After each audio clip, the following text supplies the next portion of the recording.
Buenas tardes a todos, bienvenidos a esta actividad del día de hoy. Vamos a iniciar solamente dando o compartiendo el dato de cuántos estudiantes están presentes en sesión. De turno se han reportado solo 4 personas en este momento y actualmente existen únicamente 10 estudiantes en la sesión. Entonces, vamos a dar la clase de hoy porque justo se cumple el quórum mínimo requerido, descontando a las personas que están de turno. Pero recuerden que estas actividades son para ustedes. Nosotros aprendemos, siempre se los digo desde que inicia la rotación, se los repito siempre. Nosotros como profesores aprendemos siempre que discutimos temas con ustedes. A nosotros nos encanta nuestro trabajo, pero es para ustedes. O sea, la razón de ser nuestra son ustedes como estudiantes. Y pues nuestra sugerencia y nuestra petición es que respondan de forma positiva. Hay personas muy constantes, obviamente no lo digo por los que están en sesión, lo digo por todo el otro montón que ni se ha reportado de turno ni están en la sesión. Pero, habiendo dicho esto, vamos a proceder con el tema de hoy. Es un tema que ustedes van a ver más que todo en los hospitales, o sea, en las emergencias de los hospitales públicos o privados del país, van a ver este tipo de situación. Evidentemente involucra al área de cardiología y aunque pues, definitivamente no todos vamos a ser cardiólogos, aunque hay muchos cardiólogos en el país, de hecho, y ahora tenemos posgrado de cardiología en el hospital, sí es importante que conozcamos cómo se presenta esta situación clínica que dentro de las causas de dolor de pecho o de dolor torácico es pues relativamente frecuente. Entonces, recordemos para empezar que el pericardio es la membrana que cubre al corazón como funciones más importantes dentro de otro montón, pues obviamente está protegerlo del movimiento excesivo dentro de la caja torácica, le sirve como pues, también para protegerse de las estructuras alrededor y para mejorar su funcionalidad. Es por eso que cuando el pericardio está muy constreñido, es decir, está muy rígido o restringe la actividad del músculo cardíaco como tal, pues eso va a afectar al paciente llevándolo a tener mucha sintomatología de falla cardíaca. De hecho, la clase de ayer, la clase que nos compartió el doctor José Pablo Velázquez sobre falla cardíaca, es una situación que se va a presentar en muchas de las condiciones que estamos platicando. Si un paciente tiene cardiopatía isquémica y el miocardio ya no es capaz de recuperarse de forma completa, el paciente eventualmente va a desarrollar o tiene un riesgo mayor de desarrollar falla cardíaca. Un paciente que tiene una enfermedad pericárdica, sobre todo si se vuelve crónica, va a tener mayor probabilidad de tener también síntomas o signos de falla cardíaca. Paciente con valvulopatía, lo mismo. O sea, la falla cardíaca es muy importante. Pero regresando al tema de la pericarditis como tal, pues esta entidad se caracteriza por inflamación de esta membrana.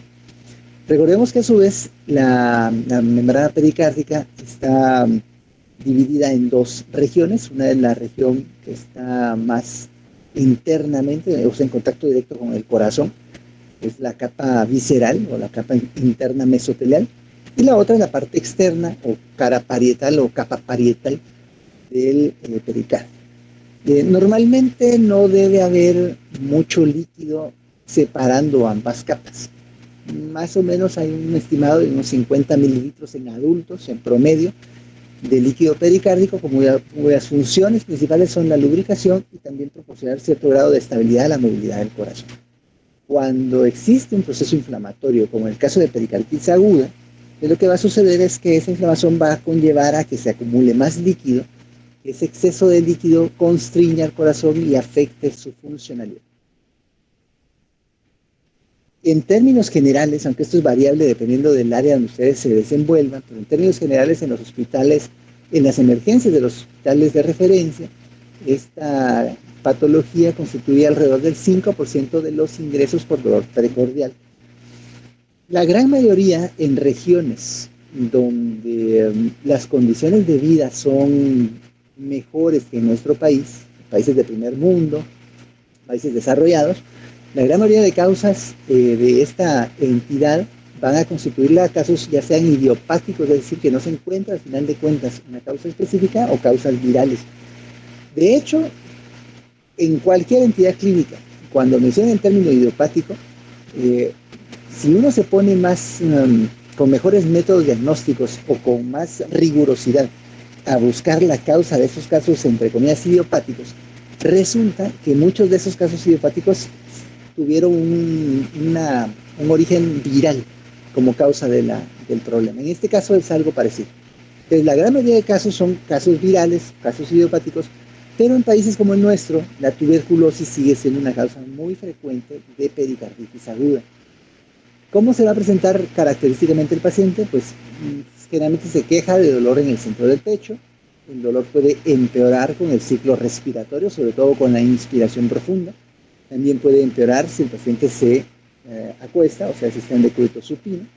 Y puede mejorar si el paciente se sienta o se inclina ligeramente hacia adelante. Esto porque los cambios posicionales van a cambiar también la forma en la que las dos capas del pericardio están frotando sobre sí y eso reduce la sintomatología de dolor. De hecho, en el examen físico, a la auscultación, un dato muy característico es la presencia de frote pericárdico. Se escucha como cuando se frota una mano contra la otra, sobre todo si la piel es muy áspera, o cuando ustedes frotan dos pedazos de cuero uno contra el otro. Así se escucha el frote pericárdico. Y datos también característicos ya en elementos de ayudas diagnósticas que vamos a repasar más adelantito. En el electrocardiograma lo más característico es determinar la elevación del segmento ST con una morfología que se ha dado en llamar encía de montar. Ahí la vamos a revisar en un ratito. Y también puede haber depresión del PR.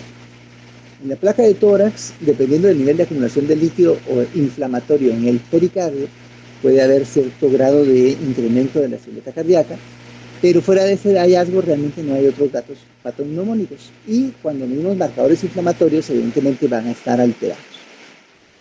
¿Cómo establecemos el diagnóstico? Tenemos que cumplir con al menos 2 de 3 criterios. Primero, que el dolor sea de tipo pericardítico, es decir, el paciente se queje de un dolor con las características que ya discutimos, o sea, un dolor que se incrementa con la posición de decúbito supino o que se incrementa cuando el paciente inspira profundo o que se alivia cuando el paciente está sentado o se inclina ligeramente hacia adelante. También si presenta frote pericárdico, si se encuentra en el electrocardiograma los hallazgos típicos o patognomónicos con el ST en la encía de montar, con o sin depresión del PR, y si se encuentran datos de derrame pericárdico que pueda ser importante o significativo o que va empeorando. Esto ya requiere obviamente la realización de un ecocardiograma. De esta forma, si cumple al menos 2 de cualquiera de estos criterios, entonces el paciente va a tener pericarditis aguda. Aquí están las diferentes causas que platicábamos. En países desarrollados habíamos comentado que las causas virales son las principales, pero como habíamos comentado también, la gran mayoría de estas causas idiopáticas, más o menos el 90%, son de origen viral. Dentro de esas causas virales está el virus Coxsackie, el ecovirus, el adenovirus, Epstein-Barr, varicela zoster, VIH, influenza, ahora también COVID. También se han descrito casos, un incremento significativo de los casos de pericarditis, no solo de miocarditis, sino de pericarditis post-COVID.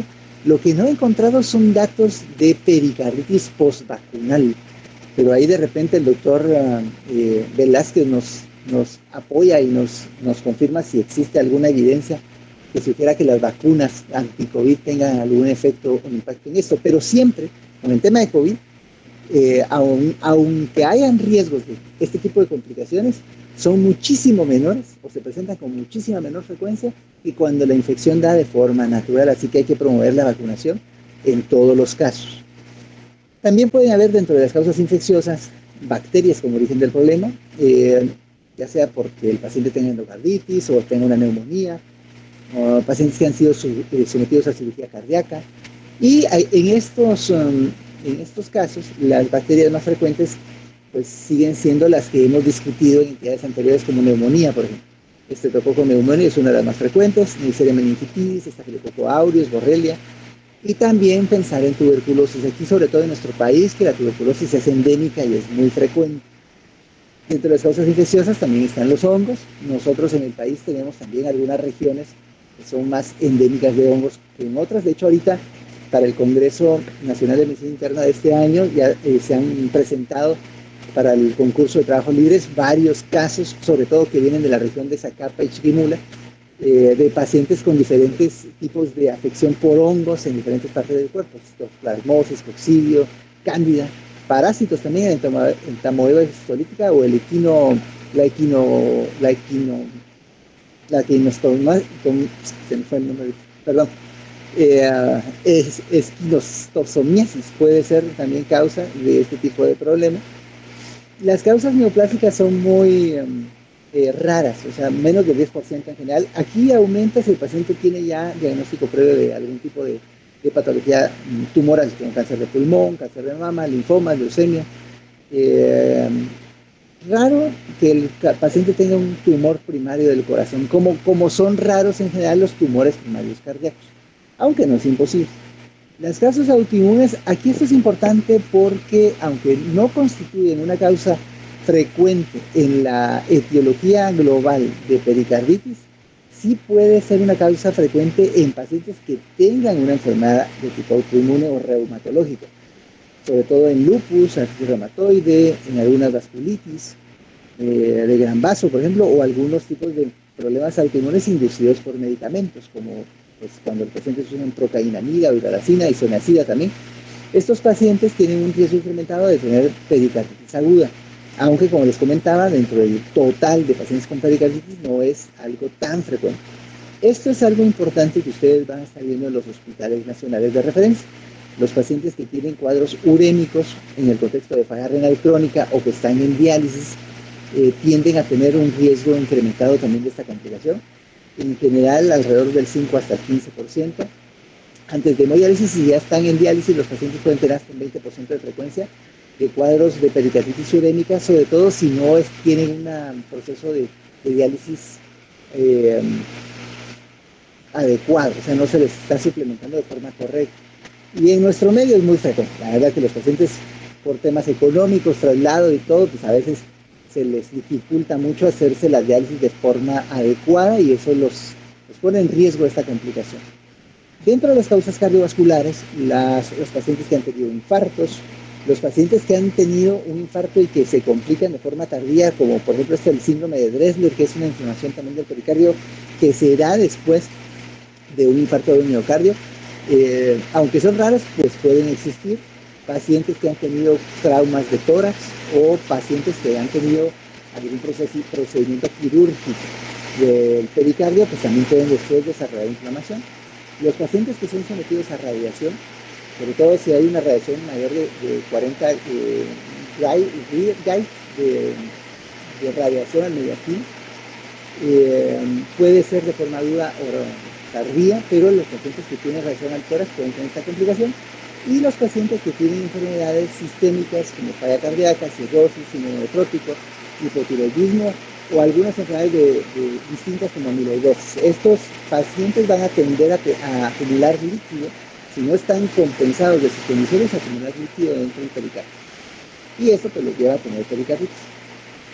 Este es un ejemplo de lo que les comentaba del aspecto de montar del electrocardiograma. Vean ustedes cómo hay una elevación del ST, pero no es la elevación típica de un infarto del miocardio, sino es una elevación que abarca prácticamente todo el segmento con una primera parte cóncava y luego ya se eleva la onda T. Y hay una depresión del PR, esta depresión de acá, si ustedes se dan cuenta, la línea isoeléctrica va acá y el paciente tiene una depresión del PR. Entonces, esto es bien característico en el electrocardiograma de pericarditis aguda. Y siempre hay que buscarlo. Si tenemos la oportunidad de hacer un estudio de resonancia magnética cardíaca, lo que vamos a encontrar es un engrosamiento importante del pericardio, que aquí está señalado con la flecha, y cuando se le administra medio contraste con gadolinio, lo que va a haber es un incremento de la señal, de la potencia de la señal, por el medio contraste en esa misma región. La gran mayoría de pacientes Más del 95 o 96% de las veces resuelve de forma completa y total, no tiene ninguna secuela. El riesgo de complicaciones crónicas varía dependiendo de ciertas características, pero en general es menor del 1%. La gran mayoría de pacientes resuelve su sintomatología en menos de un mes. Hay que investigar siempre cuál fue la posible causa precipitante del problema. Y si el paciente tuviera ya una duración mayor, es decir, si dura más de 4 semanas, menos de 3 meses, pues a eso ya se le cataloga como pericarditis incesante, y si tiene más de 3 meses de evolución, ya es una pericarditis crónica. Hay que investigar cuál fue el proceso que lo precipitó en primera instancia, porque esto seguramente pueda también tener como causa en estos casos que evolucionan a más cronicidad. Cuando los pacientes tienen periodos de remisión que duran más de 4 o 6 semanas entre cada episodio de pericarditis, entonces se llama pericarditis recurrente. ¿Cómo estratificamos el riesgo? Bueno, primero la historia. Hay que tener una historia bien detallada de qué le pasó al paciente, cómo empezó la sintomatología, hace cuánto, qué síntomas agregados tuvo, la presencia de fiebre o no, qué tan alta ha sido, cuál es el patrón de la fiebre, si los síntomas se instalaron de forma gradual o no.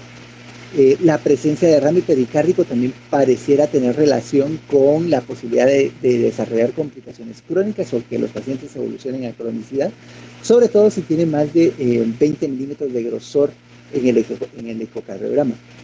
Cuando los pacientes tienen datos de taponamiento cardíaco, también tienen más riesgo de complicarse, obviamente por taponamiento en la parte aguda, pero también cuando se resuelve el taponamiento, esos pacientes con más frecuencia desarrollan pericarditis de tipo constrictivo.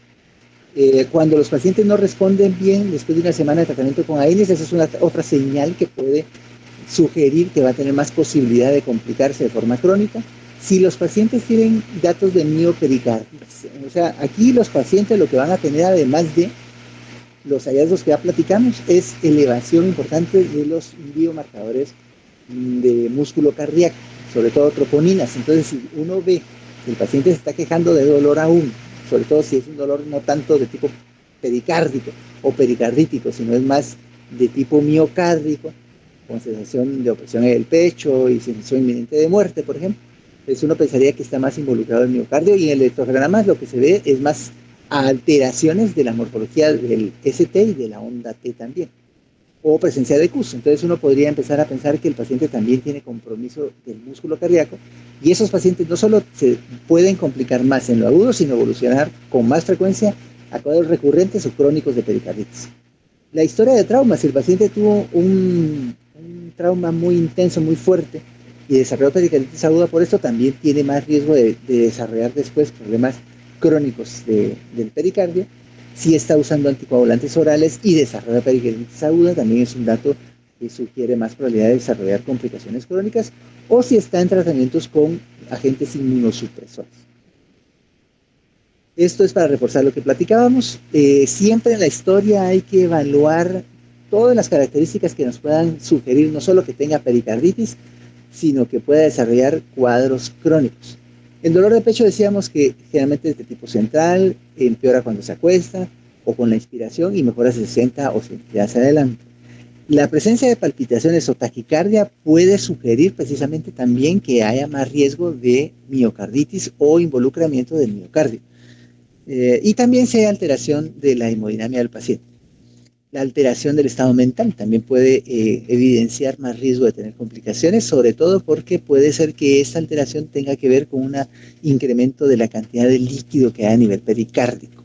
Síntomas pleuríticos, también esto puede sugerir más posibilidad de involucramiento de otra índole con otros sistemas afectados, por ejemplo si hay derrame pleural y hay también dolor con la inspiración y la expiración, con el ciclo respiratorio, pues uno podría pensar que tiene más riesgo de tener algún evento, algún problema relacionado con enfermedades de tipo autoinmune. El patrón de la fiebre también nos sirve en este sentido.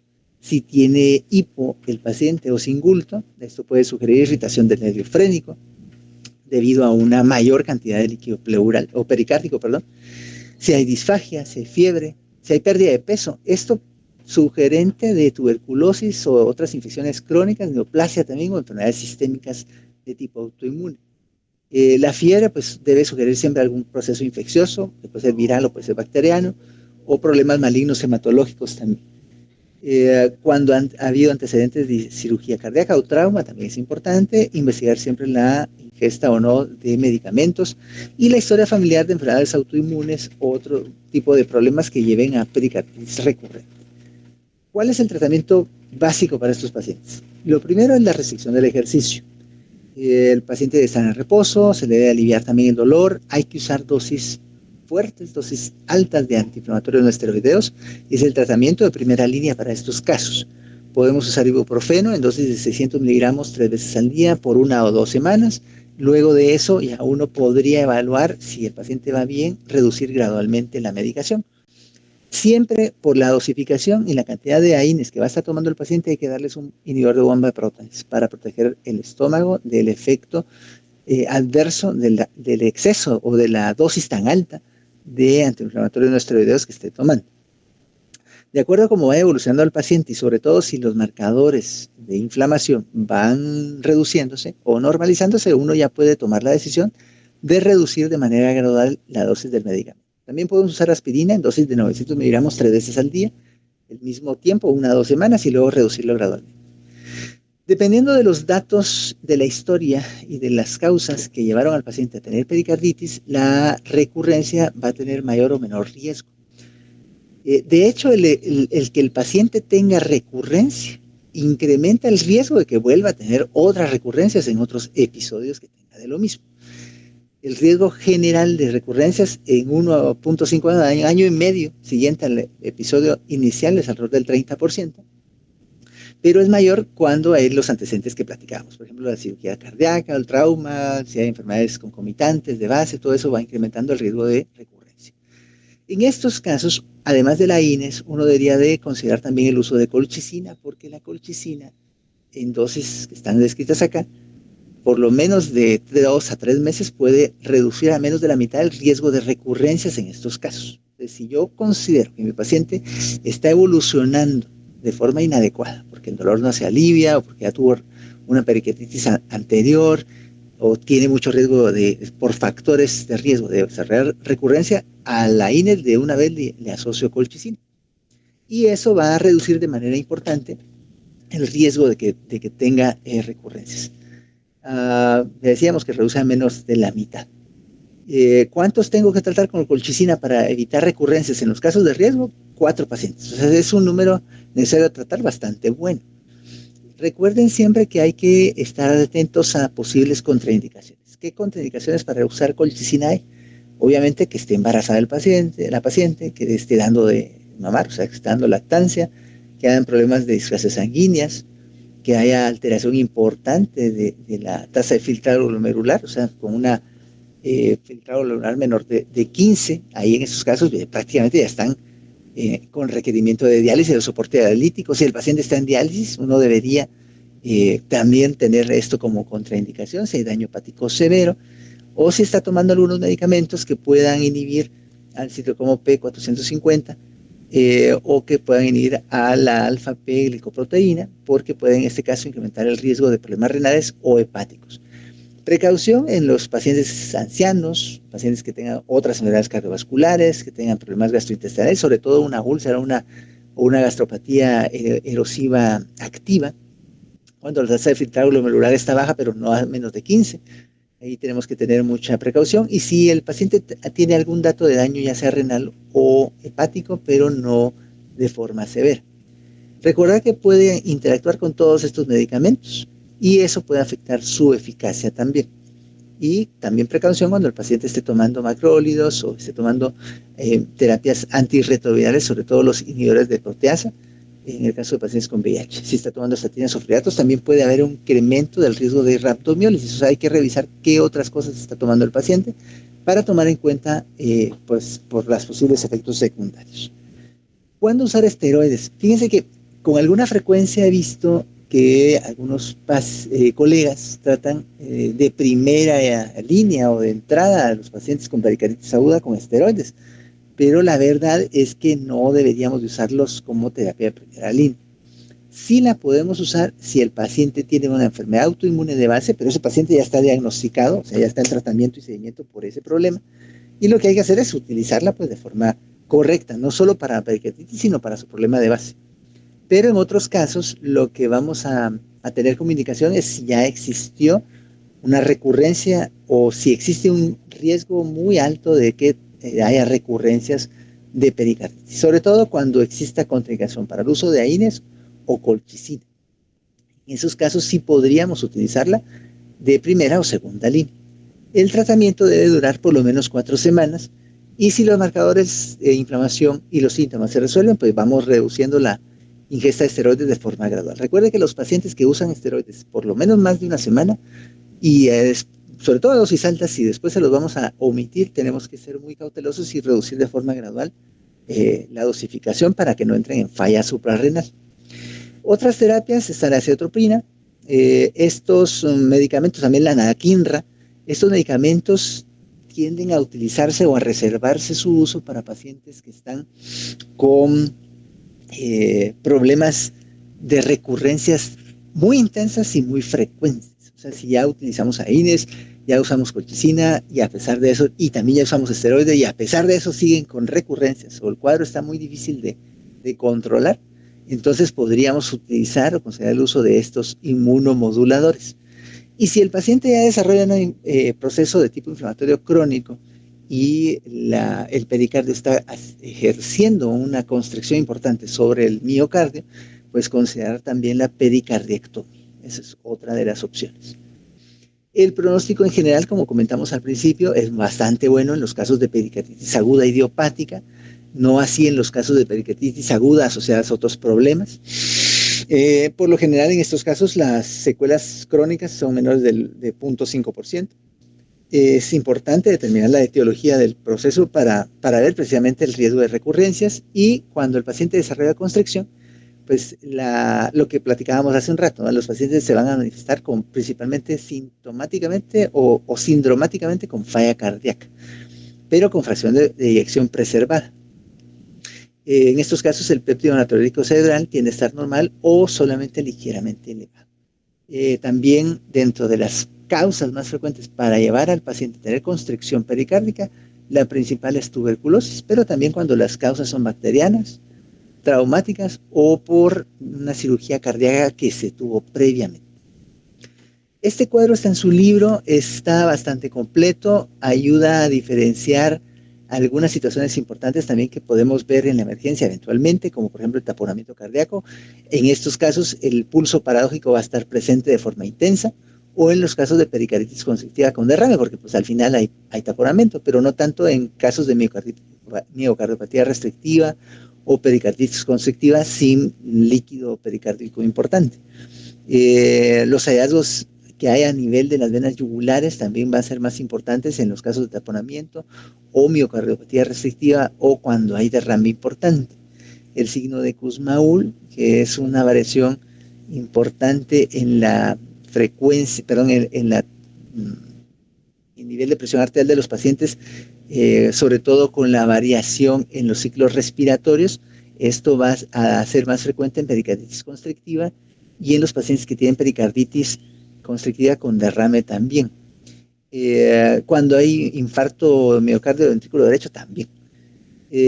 Bajo voltaje, el bajo voltaje en el electrocardiograma casi siempre nos tiene que hacer pensar que hay taponamiento o que hay una pericarditis constrictiva, y es bastante frecuente, o el fenómeno de alternancia eléctrica, que también en algún momento lo vamos a discutir cuando veamos las clases de electrocardiograma y nos va a explicar el doctor Velázquez cómo se manifiesta. En el ecocardiograma podemos determinar muchas características de funcionalidad y estructura del corazón. Podemos ver el pericardio, podemos medirlo, ver si está engrosado, por ejemplo en casos de pericarditis constrictiva y el pericardio va a estar muy engrosado, y podemos determinar si tuvieran derrame el paciente. Si hay calcificación del pericardio, eso habla también de cronicidad y esto nos debe hacer pensar que el paciente tiene una pericarditis constrictiva. En casos de taponamiento vamos a ver más derrame.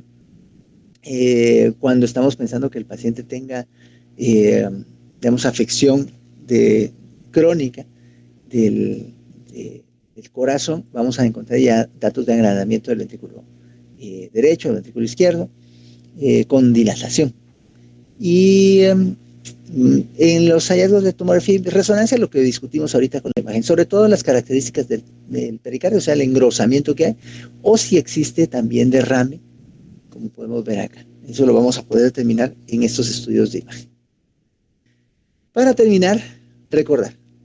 Esta causa constituye el 5% de todos los casos de dolor precordial en las emergencias de hospitales de referencia.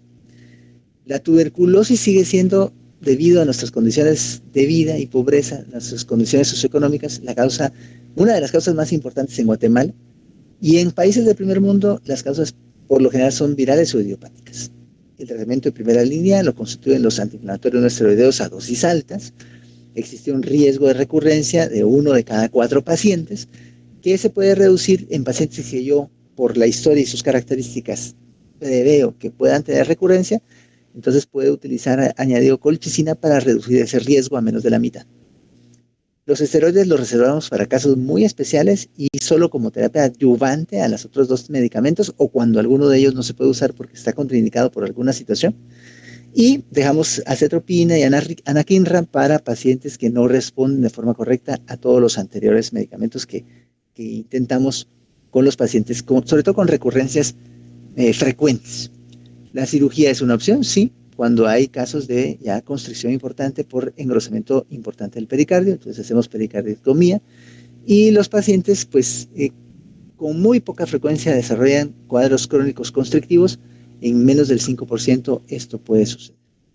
Con esto termino la actividad del día de hoy y vamos a dejar un tiempito por ahí para las preguntas del caso.